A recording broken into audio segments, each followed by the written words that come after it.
Gold Mafia is a four-part series by Aljazeera's investigative unit. It is based on dozens of undercover operations spanning 3 continents, thousands of documents and work put in by journalists for over a year. It depicts senior government officials and business people allegedly profiting from the illegal movement of gold across borders. Al Jazeera reporters posing as Chinese businessmen assumed character and gained the trust of Zimbabwe's ambassador at large. Activists in Zimbabwe say the documentary scandalized the country's entire gold industry.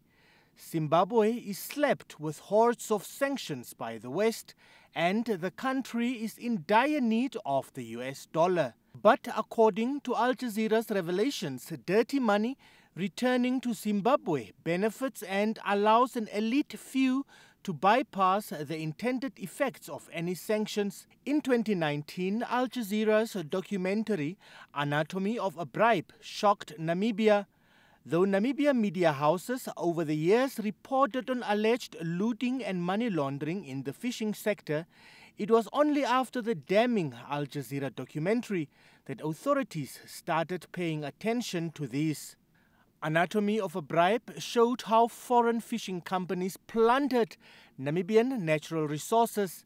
In the 1-hour documentary, Al Jazeera targets Icelandic fishing giant Samherji, which is accused of bribing officials to ensure access to the country's fishing resources. Using confidential documents provided to WikiLeaks by whistleblower Johannes Stefansson, the documentary exposed government ministers and public officials allegedly willing to sell off Namibia's assets in return for millions of dollars in bribes. The Namibian courts have ruled that the incriminating investigative documentary will not be used as evidence in the Fishrot trial, which is scheduled to start in October this year. The most senior officials in the Fishrot debacle are 2 former ministers, Saki Shangala and former Fisheries Minister Bernard Esso. Emil Gamro Seibeb, NBC News, Windhoek.